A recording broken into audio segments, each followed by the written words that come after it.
Good morning student. आज हम तीसरे चैप्टर की बात करते हैं, जनसंख्या वितरण, घनत्व एवं वृद्धि।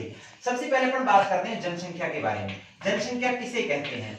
किसी भी क्षेत्र विशेष में निवास करने वाले लोगों की कुल संख्या जो है वो क्या कहलाती है? जनसंख्या। इस पाठ में हम जनसंख्या के वितरण के बारे में, जनसंख्या घनत्व के बारे में और जनसंख्या वृद्धि के बारे में, तीन चीजों के बारे में विशेष रूप से पढ़ेंगे। सबसे पहले हम बात करते हैं जनसंख्या जो है होती क्या है। जनसंख्या में विशेष तौर पर हम मानव को सम्मिलित करते हैं, और अगर हम मानव के बारे में बात करते हैं तो मानव को हम संसाधन के रूप में मानव का अध्ययन करते हैं।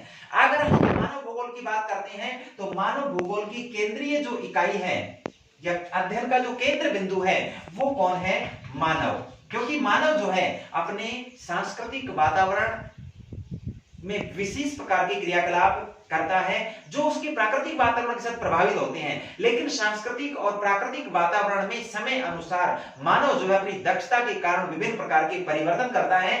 साथ में प्राकृतिक संसाधनों का मानवीय कल्याण यानी स्वयं के लाभ के लिए आवश्यकता अनुसार इस्तेमाल करता है, उनमें परिवर्तन करता है। अर्थात सभी प्रकार की वस्तुओं को संसाधन का स्वरूप प्रदान करने में सबसे बड़ी भूमिका मानव की है। यानी मानव द्वारा विभिन्न वस्तुओं का इस्तेमाल करना प्रारंभ किया जाता है। कोई वस्तु मूलतः संसाधन नहीं होती, बल्कि वो संसाधन तब बनती है जब मानव उसका इस्तेमाल करना आरंभ कर देता है। तो यानी समस्त संसाधनों का जनक जो है वो मानव को माना जाता है।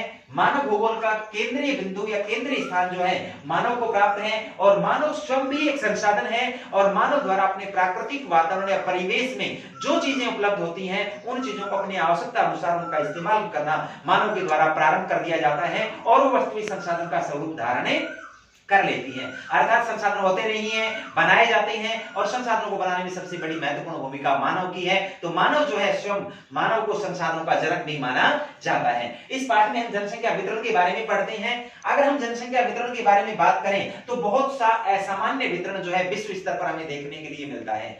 एशिया के संबंध में जॉर्ज बी क्रेसी नामक एक भूगोलवेता ने कहा, एक विद्वान ने कहा कि एशिया में बहुत कम स्थानों पर बहुत अधिक लोग और बहुत अधिक स्थानों पर बहुत कम लोग निवास करते हैं। अर्थात जनसंख्या का वितरण जो है वो एक जैसा नहीं है। अगर हम विश्व के संबंध में बात करें तो संपूर्ण विश्व की अगर हम बात करें तो 90% स्थानों पर 10% लोग निवास करते हैं, जबकि 10% स्थानों पर 90% लोग निवास करते हैं। अर्थात बहुत कम क्षेत्रों पर ज्यादा लोग और ज्यादा क्षेत्रों पर कम लोग निवास करते हैं। उसके अलावा अगर हम बात करें, ये 0 डिग्री भूमध्य रेखा, इससे ऊपर पूरा ये उत्तरी गोलार्ध है, ठीक है, और इसके बाद ये है दक्षिणी गोलार्ध। अगर हम संपूर्ण विश्व की जनसंख्या की बात करें तो 85% जनसंख्या उत्तरी गोलार्ध में और 15% जनसंख्या इस दक्षिणी गोलार्ध में निवास करती है। अर्थात संपूर्ण विश्व में जनसंख्या का वितरण एक जैसा नहीं है। अगर हम अक्षांशों के हिसाब से बात करें तो 20 डिग्री से लेकर 60 डिग्री,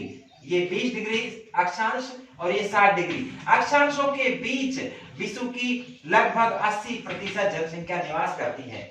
यानी 20 डिग्री से 60 डिग्री अक्षांशों के बीच विश्व की 80% जनसंख्या पाई जाती है। बाकी सारा अक्षांशीय जो क्षेत्र है उसमें जनसंख्या की जमाव कम, यानी इन अक्षांशों के बीच जनसंख्या सर्वाधिक मात्रा में निवास करती है। इसके अलावा हम बात करें महाद्वीपों के किनारे वाले जो भाग हैं, महाद्वीपों के किनारे वाले भाग पर संपूर्ण विश्व की 75% जनसंख्या निवास करती है। इसके अलावा अगर हम बात करें संपूर्ण विश्व की 500 मीटर की ऊंचाई वाले, समुद्र तल से 500 मीटर की ऊंचाई वाले क्षेत्रों में भी विश्व की लगभग 80% जनसंख्या निवास करती है। अगर हम यूरोप और एशिया दो महाद्वीपों की ही बात करें, 7 महाद्वीपों में से इन 2 महाद्वीपों में विश्व की 3/4 जनसंख्या जो है इन दोनों महाद्वीपों में निवास करती है। अगर हम अकेले एशिया महाद्वीप की बात करें तो 60.17 यानी लगभग 60% लोग जो हैं वो अकेले एशिया महाद्वीप में निवास करते हैं। तो ये सारी चीजें ये बताती हैं कि विश्व स्तर पर जनसंख्या का वितरण जो है वो एक जैसा नहीं है। बहुत सारी विविधताएं विश्व स्तर पर जनसंख्या वितरण में देखने के लिए मिलती हैं। इससे आगे जो हम बात करेंगे वो नेक्स्ट क्लास में। आज इतना ही, धन्यवाद।